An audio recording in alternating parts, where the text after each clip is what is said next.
Well, good morning and happy Arbor Day. And it is a very exciting day here on the Capitol steps because we're reintroducing to Save Our Sequoias, the SOS Act. And this is a bill that I think all of America wants to get behind. What we have found, one of the most iconic trees in America, is the giant sequoia. It only grows on the western slope of the Sierra Nevada. But we have found in the last few years, we have lost 20% of our groves, of our trees, because of fire. A lot of that is because of the mismanagement or the regulations that are holding us back to save them. You know, these trees grow for like 2,500 years. The only place in the world they grow is right along California on a natural basis. But even on this Capitol, we planted one a number of years ago that's behind us.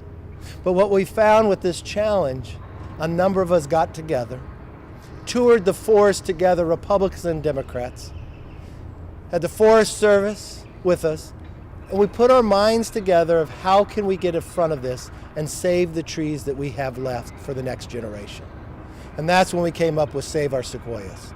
Now this is going to go through the natural resources, and we're very fortunate that our chairman is not just a lover of trees, he probably has the most knowledge of trees of anyone that served in Congress. He actually holds a master's in it as well. So Bruce, want to tell us a little about the bill we're introducing today? Yeah, Kevin, this is very exciting because it is a bipartisan bill. You said it's about one of the most iconic trees in America. I would go further and say the giant sequoia is probably the most iconic tree on the planet. They grow in the 70 groves there just in California, like you said. And up until just a few years ago, we didn't think fire could destroy a giant sequoia, but these white fir trees have grown up in the understory for over 100 years because of the lack of fire. And have created ladder fuel that gets the fire up in the crowns. And when we were out there on the field trip, we saw how whole groves of sequoias have been killed by wildfire. The solution's easy. We need to go in and remove these white fir trees, some pine trees, reintroduce low intensity fire on a regular interval, and we can restore these forests and make them healthy for not just generations, but for millennia to come. You know, one of the points that was mentioned out there was that it was in the 1200s that the Forest Service had documented a giant sequoia being destroyed by fire up until just a few years ago. So we know these trees are very tolerant to fire. They can withstand fires on a 2 or 3 year interval, but it's just when the fires get up in the crowns that destroy the trees. It's heartbreaking to see those whole forests that are just charred matchsticks. We can do better than that. We're going to do better than that with the Save Our Sequoias Act. So proud to have you supporting it. Our friends, Scott Peters, Jimmy Panetta, and Jim Costa, who made the trip with us, who see the urgency in doing something to save these trees. That's a good point. I remember when we were on that trip, Congressman Panetta, we were all in our vans together, but what was so sad that we walked out where these fires have come through with these trees for 2,500 years, and as he was saying, up until 1200, we didn't think a fire could destroy them. Yeah. And we've watched the mismanagement cause it. Why don't you tell us a little bit about that trip that moved you on this? Yeah, no, exactly. I mean, obviously being from California, we know about the sequoias. We're proud of the sequoias. We want to protect the sequoias. And these are the most massive trees on earth, as the chairman said, Mr. Speaker. However, what we've seen lately is, and what we saw on that trip, is how vulnerable they can be to the dead and dying fuels that have built up around those trees.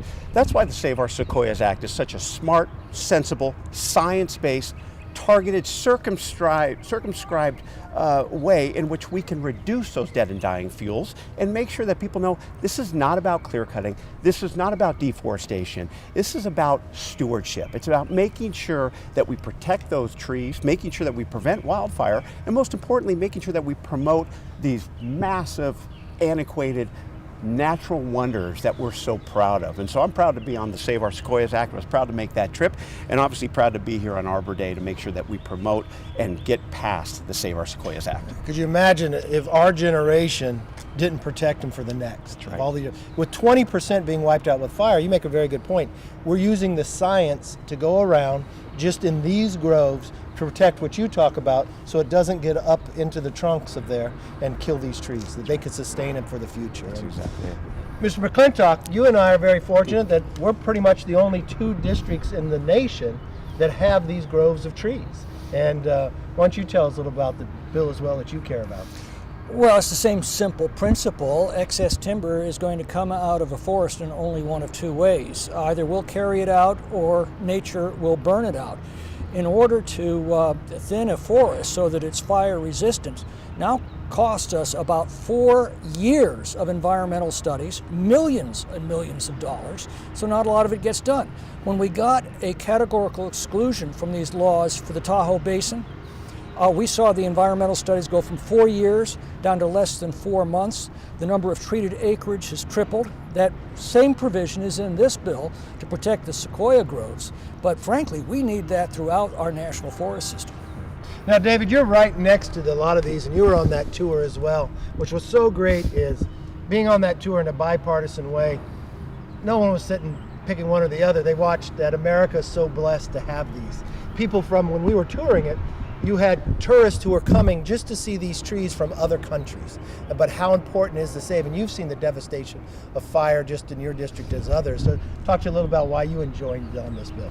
Well, I think it's important for us all to work together, and it was exciting to see Republicans and Democrats working together, crafting a bill that was beneficial for the whole community. I mean, obviously it's a big impact for us in California because it attracts a lot of tourism, but the damages created by these fires are going to be everlasting. I mean, it's going to be something that's going to change the history of that area. But for us in the Central Valley, when those fires get to the point where they're at, it creates a huge problem for us in the valley with all the smoke, all the pollution that comes up in the air, and it's going to create some health problems for us. And trying to get under this and solve the problem of preventing the fires from getting out of control has a benefit for us, for our health, has a benefit for our community, has a benefit for our tourism. It's an overall good package. And to see Democrats, Republicans, and even our state, local, and our tribes involved in this, it's a huge asset for us, and I'm thrilled that we're going to introduce this and move forward with it. And I think we went about doing it on that field trip, not just touring there, but we brought all the other individuals, those who care about the trees, the different organizations, and sat there collaboratively using science and others. And correct me if I'm wrong, but isn't the symbol on the Forest Service the giant sequoia? Yeah, on the badge of the Forest Service, they have a giant sequoia there. We had groups, Save the Redwoods League was there with us. This is something they support, along with over 100 different organizations who've written support letters wanting Congress to act to save these iconic trees. And now's the time to do that. I'm so thankful for your leadership, and I'm excited about getting the bill filed, running it through the committee, and then getting it on the House floor. You know what's exciting? We're introducing this on Arbor Day. We want you to join with us, support the SOS Act, save our sequoias. But what's more importantly, this does something for not just America, for the entire world. That everybody can come see these giant sequoias, especially for the next generation. We've got some more members who are part of this bill. They're not able to be with us today, but they've got a message for you too. So listen to them, help us with this as we introduce it, but more importantly, be with us when we sign that bill. I think we should do it in the giant sequoias. Well, thank you, Kevin, and for my other colleagues that are original co-sponsors of this very important and I think significant legislation. And the reason is very simple.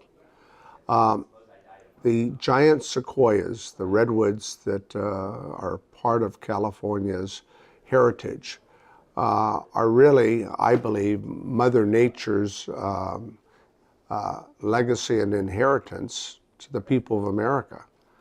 We inherited these trees that are thousands of years old, that are majestic, they're breathtaking, and they're a witness to history. What do you mean by a witness to history? Well, think about it. They've lived for thousands of years through things that go back before the birth of Christ. So therefore, it is, I think, absolutely critical that we protect, maintain, and ensure that we save our giant sequoia redwoods. It's that simple. And this legislation, we think, will provide the necessary support to ensure that we protect them from the impacts of climate change, but as well dealing with, fires and other factors that certainly impact these redwood groves. So I'm proud to join with my colleagues here from California and through other parts of the country that understand the importance of America's inheritance, our natural inheritance. And these giant sequoias are a part of America's and California's inheritance that we must preserve and protect.